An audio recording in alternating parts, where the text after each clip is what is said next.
trazer também o tema a necessidade de um avivamento espiritual.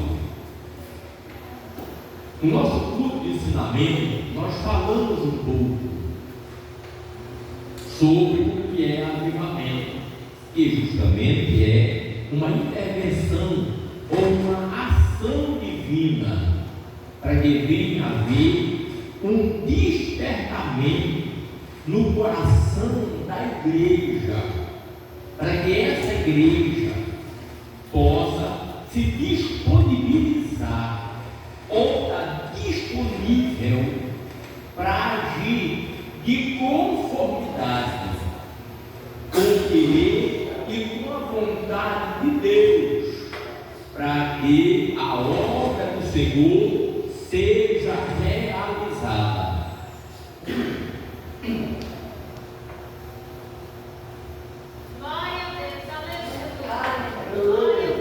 E Deus, quando Ele quer que esse avivamento aconteça, Ele cria também situações. Ele cria situações. E se a gente entender que essa situação é permitida por Deus, a gente vai buscar a presença de Deus, para que Deus possa manifestar essa ação na nossa vida, ou na área que está precisando da ação e do manifestar de Deus. E nós estivemos meditando que tem cristãos que o coração está tão endurecido, que quando Deus permite uma ação, às vezes até que vale de prova, para haver um raciocínio sadio da parte do crente, entender que está acontecendo a permissão de Deus. Quando ele não entende dessa forma, ele murmura, ele critica, ele espragueja, ele muda de igreja, sai de departamento, e outro até desvia da presença de Deus. Mas quando a gente entende que o que está acontecendo é Deus permitindo, para nós agirmos de conformidade com o querer de Deus, aí nós vamos entender o que está escrito lá em 2 Crônicas 7,14. Se o povo que se chama pelo meu nome se humilhar, orar, buscar a minha face e se converter dos seus maus caminhos, então eu ouvirei do céu, perdoarei os seus pecados e sararei a sua terra. E quando nós observamos Deus aqui no texto que nós meditamos, falando justamente a respeito de um povo, de uma nação que estava vivendo em cativeiro, o povo de Judá, o povo de Jerusalém, que estava vivendo em cativeiro babilônico. Mas, irmãos, qual foi a causa do povo ter ido parar em cativeiro? Por causa da rebeldia, por causa da desobediência, por causa do pecado, por causa que eles abandonaram a Deus, se afastaram de Deus, e quando Deus levantou o profeta para falar com eles ainda ignoraram a mensagem do profeta, e Deus permitiu eles a ir para o cativeiro. Só que também havia uma promessa do retorno desse povo. E a palavra de Deus vai falar, queridos, aleluia, que é através de Ciro, que era o imperador ou rei governante dos Medo-Persas, que na época reinou, governou sobre todo o mundo daquela época. Quando ele ouviu falar feito dele, ele foi canal de Deus. E a Bíblia ainda vai falar que na mensagem Deus estava dizendo: o meu servo, né, Ciro nem quem ele era, nem tinha conhecimento de Deus, mas Deus disse: o meu servo Ciro. Eu entendo que quando Deus quer usar, ele usa quem ele quer, e chama de servo e acabou, porque é Deus que está decidido agir hoje. E a Bíblia diz ainda que pela mão de si Deus ia permitir o povo que estava em cativeiro retornar, mas retornar com uma missão, irmãos. E a missão era reconstruir o templo em Jerusalém que estava em ruínas. E com a entrada de Nabucodonosor e dos caldeus do exército babilônico, deixou o templo em ruínas. E quando o povo retornou, foi com essa missão. E a missão era tão explícita, enfática, que Ciro ia permitir o povo retornar para construir ou reconstruir o templo, aonde esse povo se reunia para congregar e adorar a Deus. Bendito seja o nome de Jesus. Só para nós observarmos e vermos, irmãos, o tanto que Jesus tem compromisso com um lugar como esse, onde a gente se reúne para prestar culto a Ele. Mas isso não significa dizer que Deus não se manifesta aqui, não. Se eu clamo Ele em casa, Ele se manifesta. Se eu clamo Ele lá na empresa, Ele se manifesta. Se eu clamo Ele lá no ventre da baleia, Ele se manifesta. Mas esse lugar aqui é excluído, separado, consagrado, conhecido como casa de oração, aonde Ele se reúne para adorar, glorificar, exaltar, engrandecer, invocar o nome dEle. E Ele abre o céu, se manifesta e derrama a sua glória e a sua bênção no meio do seu povo. Só que nós vamos entender que o povo tem também essa missão de reconstruir o templo, nos dar a entender que era um lugar, irmãos, era um lugar organizado, não era um lugar de qualquer jeito, não era um lugar parecendo uma tapera, não. Porque logo a tapera foi o que os babilônicos deixaram, né?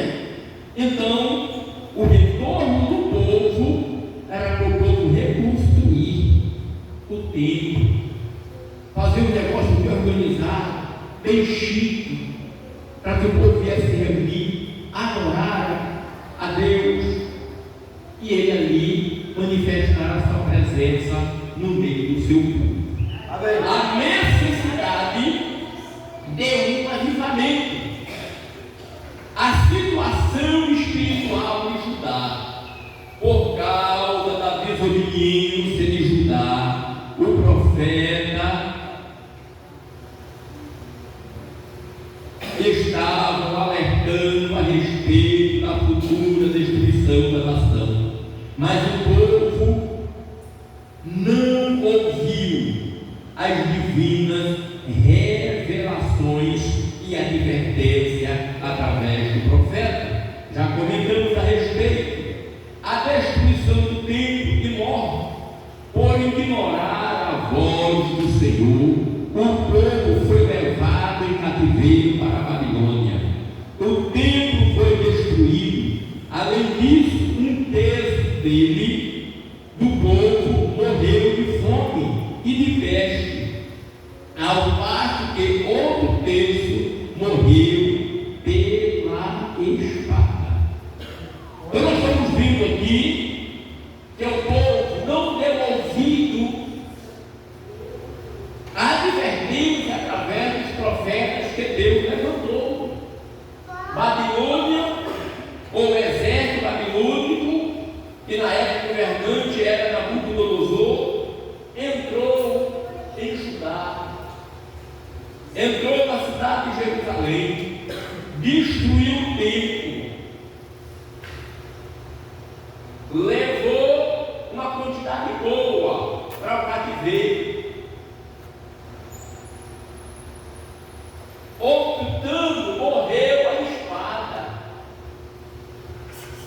E outro tanto de pessoas morreram de fome, de enfermidades, de doenças variadas.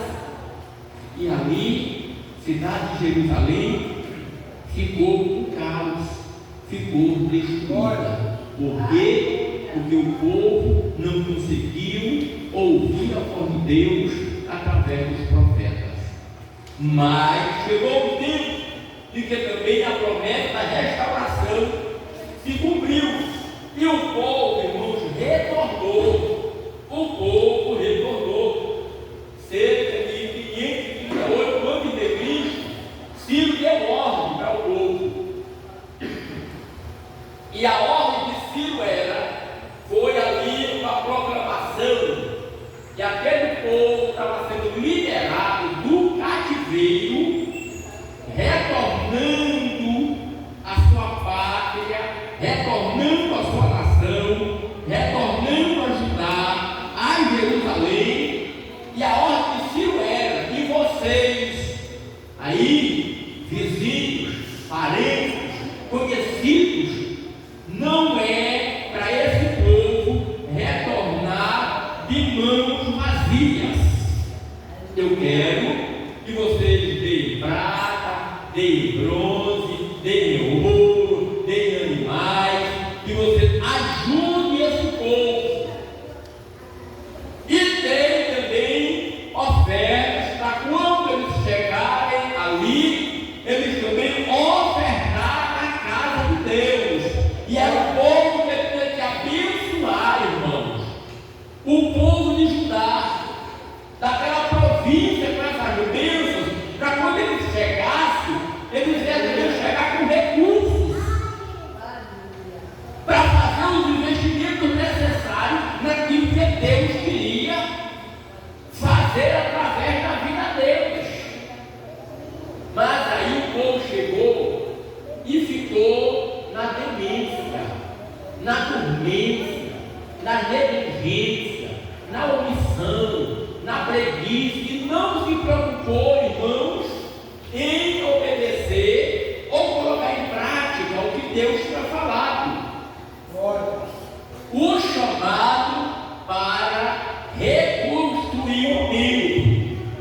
A vida espiritual do povo depois do exílio não era boa, pois ele não sentia falta do lugar de reunião para adorar ao Senhor. Glória a Deus, aleluia. O povo voltou, mas o povo chegou, irmão, tão frio espiritual, tão decadente, que eles não sentiam falta do lugar ali aonde era para adorar a Deus. Meus amigos tudinho. Vou tirar esse óculos daqui rapidinho. Eu quero. E os irmãos sabem, né, que falta é algo que a gente sente Eu quero te explicar de um objeto ou de alguma coisa que nos causa bem. Sim, eu quero me. Por exemplo, se eu não tiver saudade No cachorro. dos meus irmãos, eu não vou mais visitar eles. Se eu não sentir falta dos meus filhos grandes que moram longe de mim, eu não vou lá visitar eles. Se eu não sentir falta da minha mãe, eu não viajo no final do ano para comer o fogão 20 e pouco. Se a minha esposa se ausentar de mim e eu não sentir falta dela, eu nem ligo para ela. E a Bíblia vai falar aqui que o povo não sentia falta do lugar de adoração. Não sentia, irmãos, o desejo de estar no lugar ou no templo para adorar o nome de Jesus. Então eu entendo que quando eu ajo dessa forma, eu estou passando pelo declínio espiritual e que há necessidade, irmãos, de verdade buscar um avivamento espiritual para a minha vida, para que as coisas venham mudar. Irmão Josué, eu vou ser sincero com os irmãos, com exceção a situações que acontecem, que o crente viaja, que o crente adoece, que o crente chega cansado do serviço. É claro que até Deus entende, mas tem crente ou cristão, irmãos, que está desse jeito aqui. Ele não sente falta do templo, da congregação, da igreja e nem das programações que acontecem na igreja. Não sente falta. Fico falando que quando a gente sente falta, a gente procura. Se eu sentir falta do meu irmão, eu vou visitar ele. Se eu sentir falta da minha mãe, eu vou visitar ela. Se eu sentir falta da minha esposa, eu ligo e vou atrás dela. Se eu sentir falta quando eu sei na praia, nunca mais, eu peguei um lanche na casa do pastor Gil, eu vou lá, visita ele e pegar aquele lanche. Então o que acontece? Quando a gente sente falta, a gente vai atrás. Mas quando a gente não sente falta, a gente quer distância. Então, irmãos,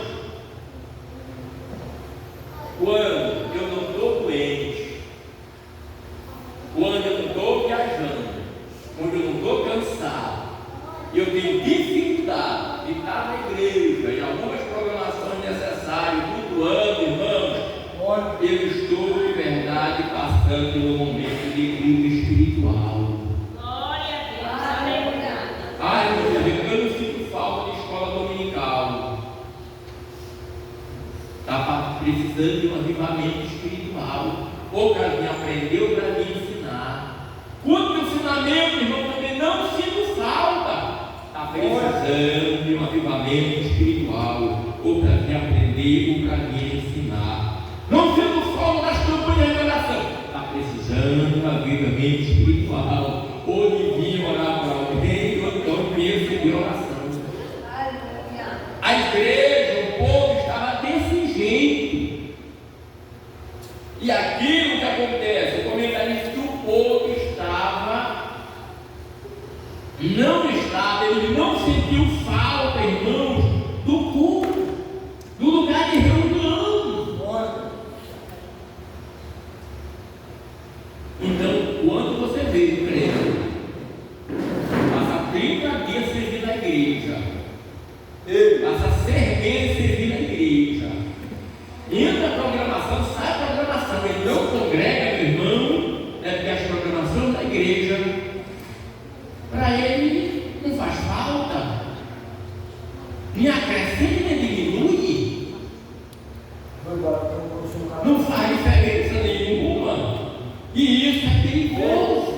Me ofendeu. E o povo estava desse jeito, e Deus, o que acontece? Cobrou o povo.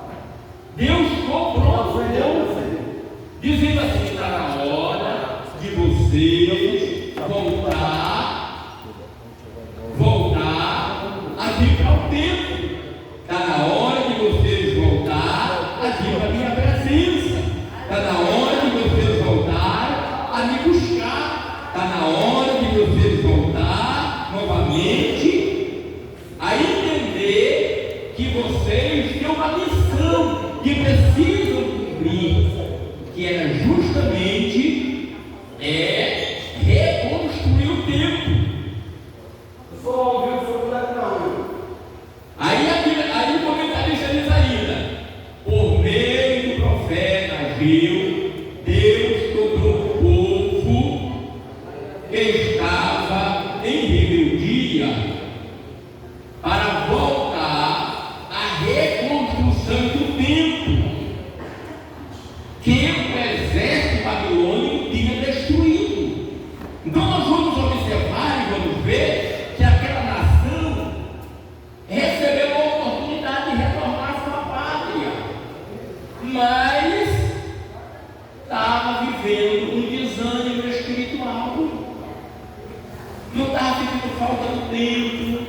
nem das programações, não estava sentindo falta de se reunir no templo para adorar o nome do Senhor, e Deus não estava satisfeito com aquilo.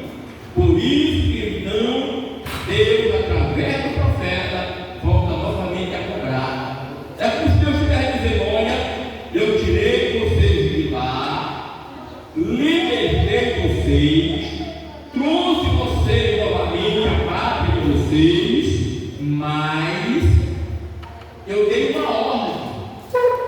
Nós temos uma aliança. Vocês precisam novamente recalcular os conceitos de vocês e voltar a reconstruir a minha casa, reconstruir o templo, reconstruir o lugar aonde eu quero manifestar a minha glória. Bendito seja o nome do Senhor neste lugar. Então precisamos, queridos, entender que Deus ele tem um compromisso do local aonde nós nos reunimos para adorar. Deus tem compromisso de estar na EBD, Deus tem compromisso de estar nos cultos de milagre, Deus tem compromisso para que a gente estar, culto de ensinamento, programação, é para nós estarmos, exceto ou com exceção, né? Algumas situações que acontecem, motivos e forças maiores que não permitem que nós estarmos. Mas uma vez, irmãos, nós estamos bom, com saúde, precisamos, oh aleluia, estarmos no lugar de adoração para buscar a presença do Senhor. Amém, povo de Deus? Deus levanta homens para realizar a obra. O povo pós-exílio se descuidou e não dava valor à casa do Senhor. Após a repreensão divina, Deus levantou homens fiéis para reconstruir o templo. Zorobabel, o governador, Josué, o sumo sacerdote, e o resto do povo. A Bíblia ela revela que Deus está com os que trabalham segundo o seu propósito. Eu quero só ler com você Ageu, capítulo 2, versículo 4, que diz assim: ora, pois, ser forte, Zorobabel, diz o Senhor, ser forte, Josué, filho de Josadaque, sumo sacerdote, e todo o povo da terra, ser forte, diz o Senhor, e trabalhai, pois eu sou convosco, diz o Senhor. Então Deus fortaleceu no coração do povo, levantou o governador, levantou o sacerdote e disse: trabalhai, porque eu serei convosco. Então a ordem de Deus era para que o povo viesse ter ânimo, coragem e voltar a trabalhar na obra, porque Deus esteve com ele. Então Deus estava cobrando, irmãos, uma ação do povo,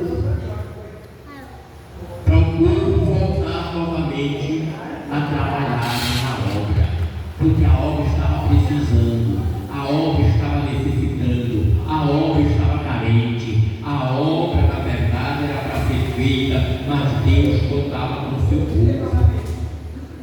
Então entendemos, irmão Mara, que para a obra de Deus ser feita, Deus conta conosco, Deus conta com os obreiros, Deus conta com o seu de oração, Deus conta com os adolescentes, Deus conta com as crianças, Deus conta com o seu rebanho, para a obra de Deus ser realizada.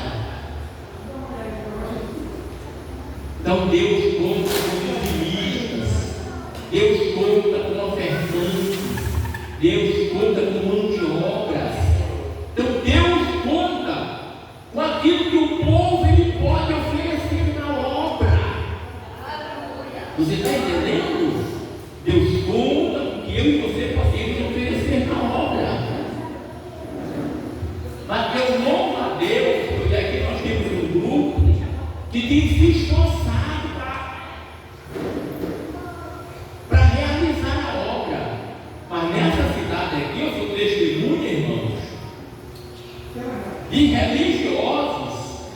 que não tem nenhum tipo de compromisso com a obra de Deus. Quando a igreja precisa dessa pessoa, ele nunca pode, ele nunca está, ele nunca quer, ele nunca assume compromisso. Quando é para reformar a igreja, ele nunca pode doar nada. Quando a liderança pede uma oferta, ele nunca tem, ou ele nunca quer dar. Quando a obra depende de dízimo, é aquela situação. A avareza toma de conta do coração dele e não consegue de forma nenhuma ser uma pessoa liderada para ajudar na obra. E Deus está dizendo: eu conto com você, meu servo, eu conto com você, minha serva, para ajudar na obra. Tem cristão, irmãos, uma comparação. Todos nós estamos aqui, nós assistimos televisão. Se eu disser que não, eu estou mentindo. Todos nós assistimos. Eu vou fazer uma pergunta: quem é que assiste esse futebol? A irmã Charlene não gosta. Mas você já observou que tem atletas que estão em clubes da primeira divisão. Quando o clube que ele está cai para a segunda, ele não quer jogar no clube da segunda divisão. Ele procura um outro clube de primeira divisão para ele jogar. Mas o clube que ele jogava caiu porque ele, como jogador, não apresentou futebol suficiente, com qualidade, para o clube permanecer na primeira divisão. Então o clube caiu por causa desse tipo de jogador. E aí esse caiu, ele vai para outro. Faz contrato, outro cai e vai para outro. Aí o outro cai e vai para outro. Por quê? Por causa da qualidade que ele não tem para que o clube se mantenha na primeira divisão. Porque é isso, irmãos. Eu conheço um grupo de crentes na cidade que é desse jeito, pastor Gil. Ele chega para o senhor e começa a pregar para o senhor. Quando o senhor apresenta a necessidade da obra, ele nunca pode lhe ajudar, nunca está interessado em ajudar. Quando você, não, ainda é daquele que semeia a pimenta, semeia a fofoca, dissensão, e aí arrebenta com o rebanho, e quando você conta com ele é aquele também que vai embora. É aquele tipo de atleta, o tipo de cristão, irmãos, que não está preocupado com a necessidade da obra de Deus. E a obra de Deus sofre por causa desse tipo de cristão, que precisa ter um compromisso com Deus e com a obra. Eu prego em umas igrejas aí eu vou pegar uma igreja lá no Maradona, lá eu vejo ele, está lá todo arrumado. Depois eu vou pegar uma igreja no JK, ele já não estava lá, ele já foi para lá, não tem aquela porta ali, fechou. Mas fechou por quê? Camarada não dizimava, camarada não ofertava, camarada não fazia nada, só dava trabalho para a liderança. Aí como é que uma obra dessa vai para frente? Não tem como uma obra dessa ir para frente. Mas eu observo e vejo aqui que Deus está dizendo, através da sua palavra: ser forte, ter bom ânimo, coloca a mão na massa, que eu serei convosco, eu serei convosco, eu serei convosco. A Bíblia revela que Deus está com os que trabalham segundo o seu propósito, com os que trabalham segundo o seu propósito. Se eu e você estamos trabalhando segundo o propósito de Deus, então Deus é conosco, Deus é conosco, Deus, Ele é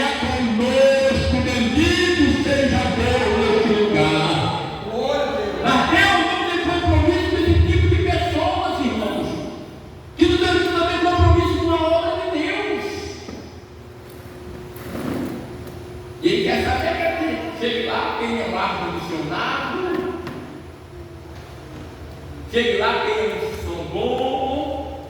Chegue lá, tem uma cadeira confortável para ele se sentar. Chegue lá, o freezer deixa água bem gelada, senão ele sai murmurando.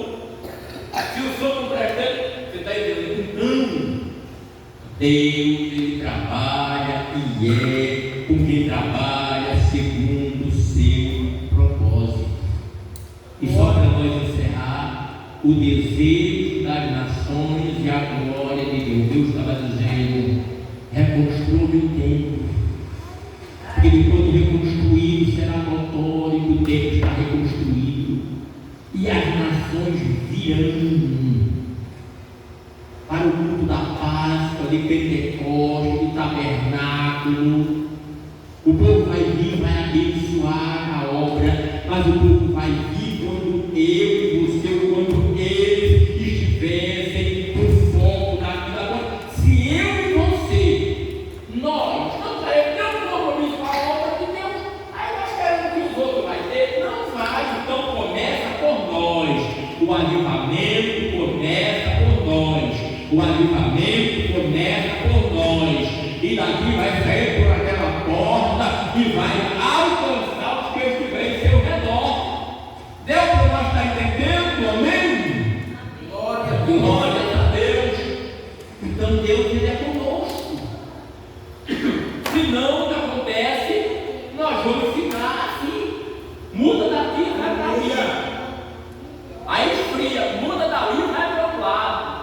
E ficamos igual Israel no deserto, rodando em círculo e não tomamos posse da bênção, acabamos morrendo no deserto. Não é isso que Deus quer que aconteça com a sua igreja, que aconteça com o seu povo. Bendito seja o nome do Senhor. Vamos se colocar de pé, e aqui eu quero ler e passar para o pastor Gil, que vai iniciar a cerimônia da Santa Ceia. A necessidade de um avivamento espiritual, a inércia de